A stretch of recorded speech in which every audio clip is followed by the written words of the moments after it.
Welcome to the Money Scope podcast, shining a light deep inside personal finance for Canadian professionals. We are hosted by me, Benjamin Felix, portfolio manager and head of research at PWL Capital, and Dr. Mark South, aka the Looney Doctor. Great, thanks. So this week we're just going to have a quick episode, take a quick break from our regular content. Some people probably need time to catch up on it. But we wanted to talk a little bit about the podcast itself. And that's because at this point we've completed about half of our planned episodes for the core curriculum part of it.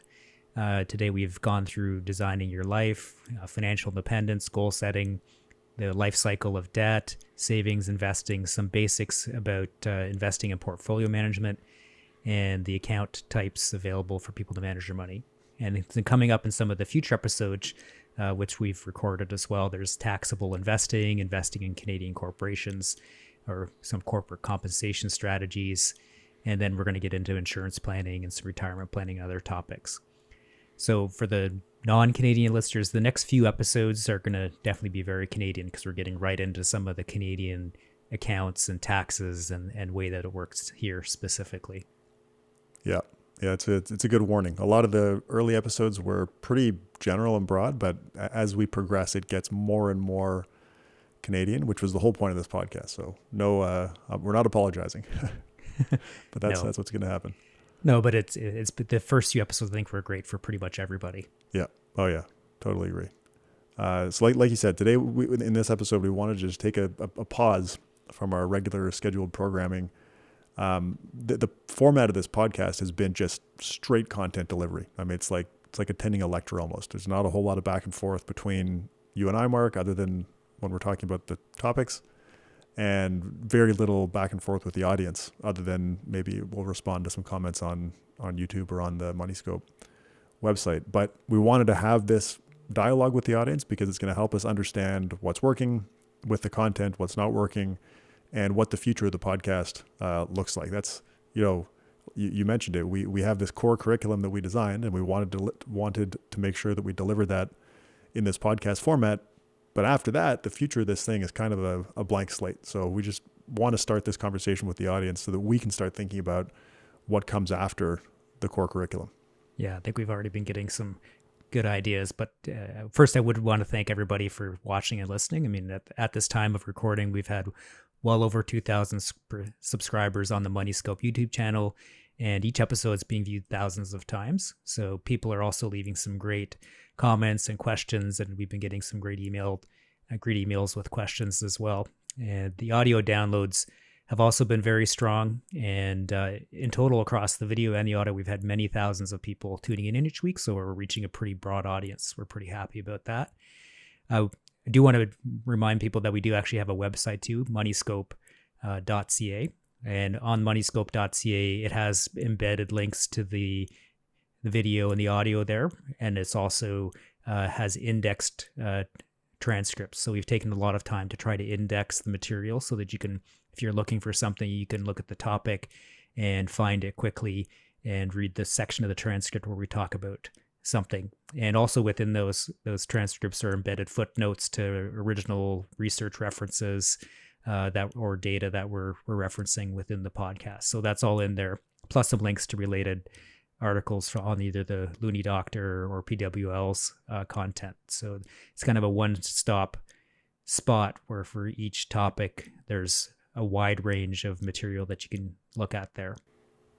Yeah. The moneyscope.ca, the content on there is just, I mean, it's crazy how comprehensive it is. With each episode is just the amount of information there, and further reading in the references if people are interested it's pretty incredible. Yeah, it's like a textbook. It really is like a textbook geared specifically to Canadian professionals, I guess, as we say when we describe the show. I did want to talk about some of the reviews we've gotten on Apple Podcasts. We've gotten some very kind reviews. Reviews are great when we receive them because it helps us understand what people are enjoying about the podcast or whether they're enjoying the podcast. So far, all of the reviews have been extremely positive. It also, though, helps other people find the podcast. When you rate and review a podcast on Apple Podcasts, it helps other people find it because of the way that it boosts it in the Apple Podcasts algorithm, which is a black box. Nobody actually knows how it works. Apple does that intentionally so people don't game it. But reviews do seem to help. So I did want to read a couple of the reviews, just so the audience that listens can hear and watches can hear what people are saying. Someone from Manitoba, based on the username they used, says it's a gem of a Canadian money podcast. I'm loving the straight, thorough information. That was the title of their review. And then they say, I've been pondering options regarding taking money out of my corporate account, paying the personal tax, and using that to service some HELOCs that have been accessed to purchase a rental home. You just covered that complex topic for me. I'm going to relax and let things play out. I know I'm doing the right thing, tax and money-wise. You have instilled confidence for my choices at this current stage of my career with my money earning power. Wow, thanks. Lots of exclamation points. I'll sleep better tonight. Very nice. Yeah. No, that's great. And that's exactly why we did that episode, because we get asked those questions all the time. Yep. And we're trying to answer some of these questions that people we know keep them up at night, that you can't find anywhere else. And here's another comment we got from Zadeska, who says, excellent podcast about personal finance. That's the title. The Rational Minder is known as the best podcast in Canadian personal finance space, and this podcast is slowly becoming a close second. The content and quality of the research and the hosts put into each episode is very well done. It's remarkable that all of this information is available for free and without advertisements for listeners. That was important to us. Mm-hmm. I would highly recommend this podcast to anyone interested in personal finance. And I also appreciate that the hosts put their biases down in the first episode, because that step is often missed in other finance podcasts. While I may personally adopt a different investing style than the hosts may have, I am an active dividend investor, which I am sure the hosts would argue is a foolish strategy regardless of any psychological benefits, which help certain people hit their retirement goals. I actually think there are definitely psychological benefits, honestly, and behavioral benefits too. Yeah. I really appreciate the hosts have put a lot of thought into their topics and discussions, and I'm curious to see where the podcast goes next, and if they would consider debates or interviews with other guests regarding topics in personal finance. It's an interesting idea. Keep up the great work. And yeah, we are looking for those types of ideas, because we're going to probably continue on beyond past the core curriculum if people are still interested in hearing about it. Yeah, definitely open to guests. Not a big fan of podcast debates, because I think you learn more about someone's debating skills than about the actual information. But yeah, guests definitely open to. This comment says that that this is a close second to Rational Reminder in personal finance podcast. If you look at the Apple podcast charts, though, MoneyScope has been consistently above Rational Reminder since it launched. Yeah, we were number one for a while. Yeah. We should mention that. Didn't have that in our notes to talk about, but MoneyScope was for like weeks number one in the investing podcast chart, which is more niche, the business podcast chart, which is broader. And for a period of time, not anymore, I don't think, but for a period of time, it was on the all podcast charts, pretty high up, which is like the top 300 podcasts in all of Canada. So that was all pretty cool. Yeah, that was cool. Didn't expect any of that, but it was... neither did I. Even my teenagers thought I was cool for a few hours. For a few hours. It's pretty good. I mean, it's a win. I did want to comment on this comment. I don't think dividend investing is a terrible idea. I know I've made lots of videos talking about why dividends aren't a great criteria to use to choose an investment. Dividend investing has some downsides for sure. I think the cult of dividend investors can be problematic. Like there's the div bros on Twitter. There's a ton of these accounts with big followings. And I think in a lot of cases, they present misleading information, which I think is problematic. But the cult of dividends, it kind of cuts both ways. There can be bad information, but I pulled the data a while ago because I was curious on, you can compare the returns of funds, like mutual funds, to the returns of the investors in those funds. And you can see how big that gap is. And there's a very well documented gap between asset class returns and investor returns for most asset classes. And we talked about this in one of our past episodes. More volatile assets tend to have bigger return gaps. When you look at the return gap for dividend funds, it's very small. So, I mean, that's not an academic paper or anything. That's just me looking at some data that I have access to. But it does suggest that there's a strong behavioral argument for dividend investing. If it keeps people invested and keeps people saving and investing money regardless of what the market is doing, that's great. And it's very hard to argue with. I think the theoretical debate about the irrelevance of dividends, I find it super interesting, and it makes good content, frankly, because people get so fired up about it.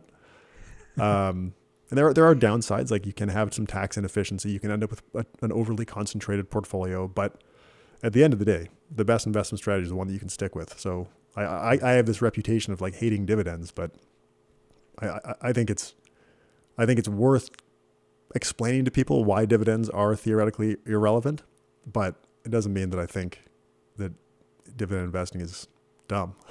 No, it's interesting because a lot of the things that we do that theoretically are optimal behaviorally may not be the same thing. And we'll probably get into some of that later. We can talk about asset location and things like that. There's things that in the real world may translate into better results just because of the way people are able to actually do it. So I think you have to kind of take both sides of the story and tailor it to your own situation. And I also think there are some potential upsides. I mean, one of the ways that I've encountered this is for Canada, I found it really hard to find a well-priced ETF that has factor weightings like profitability and value, etc.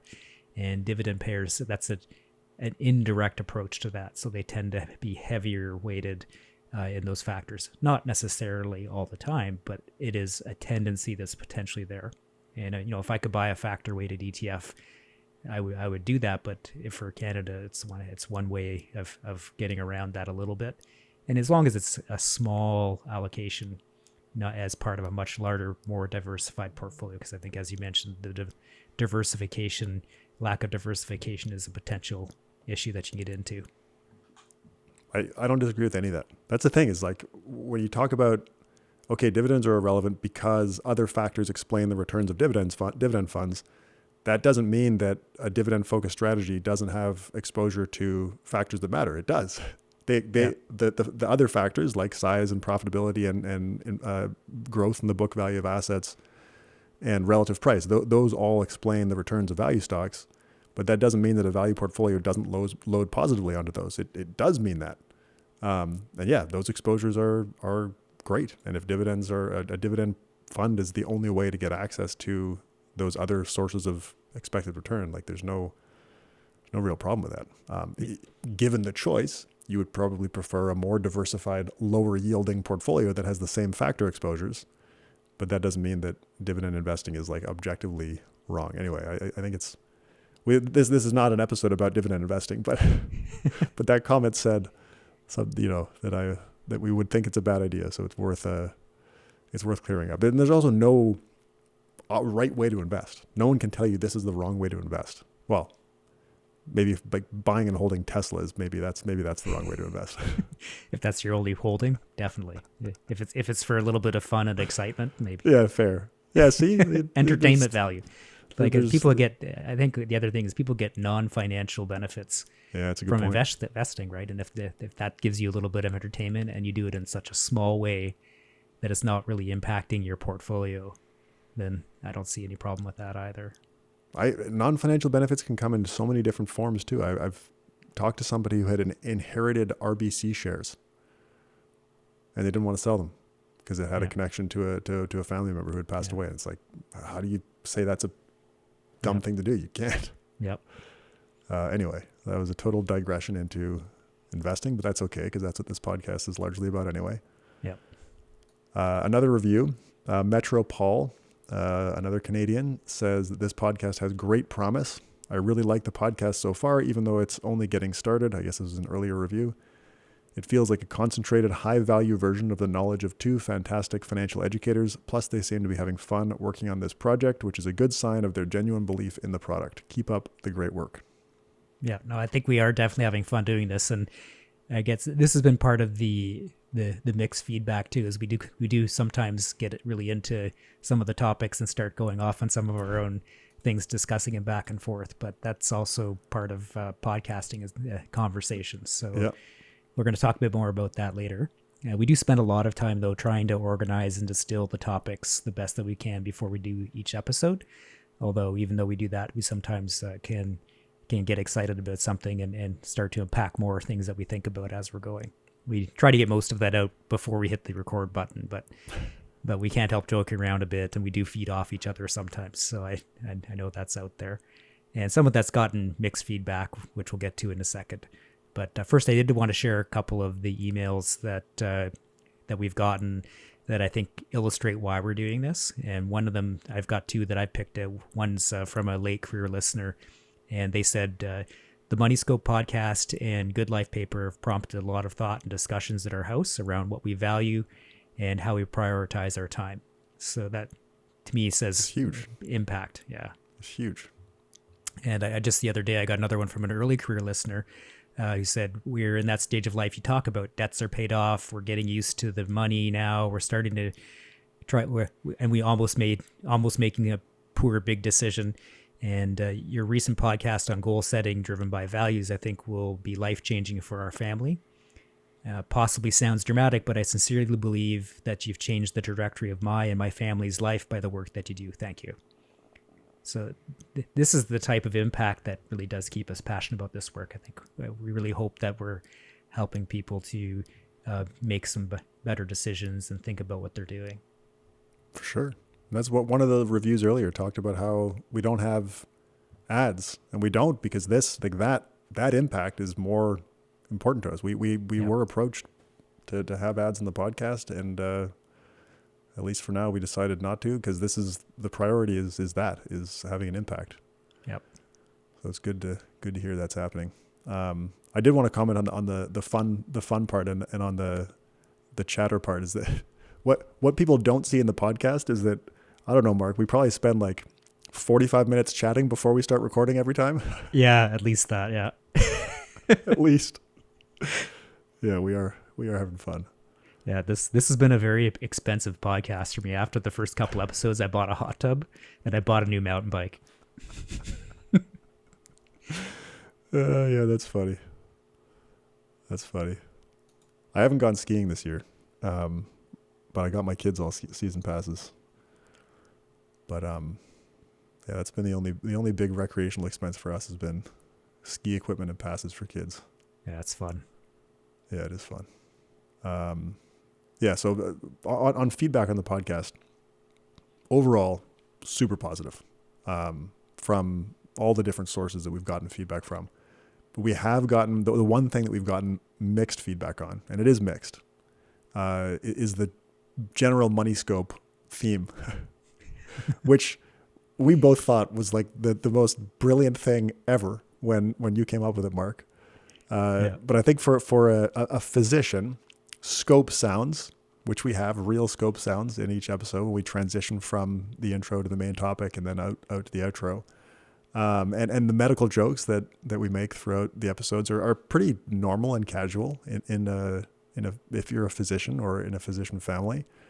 But we've heard from some listeners who are clearly not physicians. I know one of the people that I heard this from is a lawyer, so that's very much not a doctor. That they find it off-putting, that they, getting a scope of any kind is not a good experience. So having a scope sound in a podcast that you're listening to is also not a good experience. Now we do really like the theme. I think it's brilliant, but we are open to hearing what people think as we move forward into recording future episodes and thinking about the future of the podcast. People can give us feedback and share whatever thoughts they have in lots of different ways. So we do read all the YouTube comments and reply to them when it makes sense to do so. We read all the Apple Podcast reviews. Each episode has a post for discussion in the Rational Reminder community, and that's at community.rationalreminder.ca, which is free to join. That's a very lively community discussing all kinds of topics, but every Money Scope episode does get a post in there where people can discuss the episode. The moneyscope.ca website also has comments open on each post where you can post, and we'll read those and reply.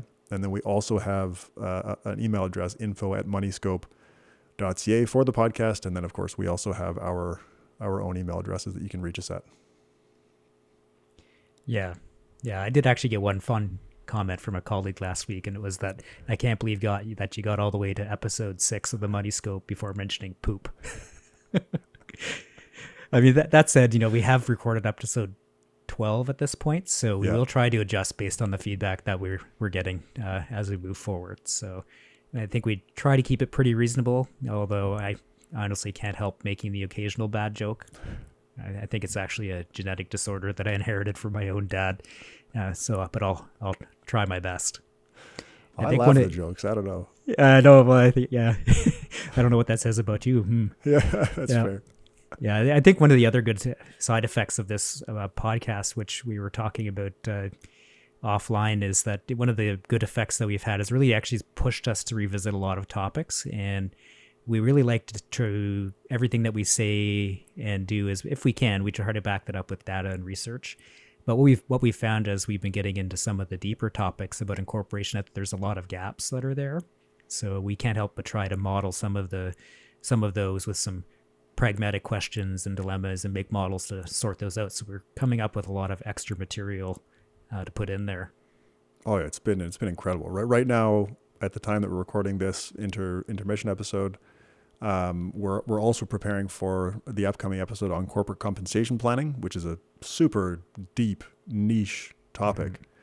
And we've both ended up, through preparing for that, doing some pretty interesting research. I think that episode is going to have some genuinely new information that, at least as far as we know, has not been presented for sure in a podcast format before, but I don't even know if it's been presented in any digestible format before. Like, this is all information that exists when you, for example, read through a tax return form, but nobody's reading through tax return forms. No. So having the type of nuance that's contained in there packaged up in a way that's relevant and useful, I think is pretty unique. Yeah, we're going to use it to hit up some pretty common questions that come up. Yeah, well, exactly. That's the thing, is that it's such hard to find information, but it cascades down into really practical, useful advice for decisions that people have to make very frequently, and in this case, on corporate compensation strategies. Yep. Now, related to all that, if listeners have questions, like you mentioned that we're going to answer some common questions, or even case suggestions. I actually had one, I don't know if you've seen in, I don't remember which episode, one of the future episodes, I dumped in a bunch of notes because somebody messaged me on Twitter saying, hey, I'm in this situation. Do you guys think you can cover this in a future episode? And I was like, perfect. That fits for the case in this episode. So if people have a weird situation, or they're just wondering what to do in their own situation, send it to us and we can consider using it as one of our cases. We've tried to make realistic cases, but if it's a real case, that's even better. Yeah, that's even better. That's awesome. Yeah. So I think that's what we wanted to cover in this checkup episode. And as we said, we want to make sure that there's a feedback loop with our audience, with our listeners, as we think about the future of this podcast. So please don't be shy in reaching out with questions, comments, or whatever else you may have. Yeah. Thanks so much.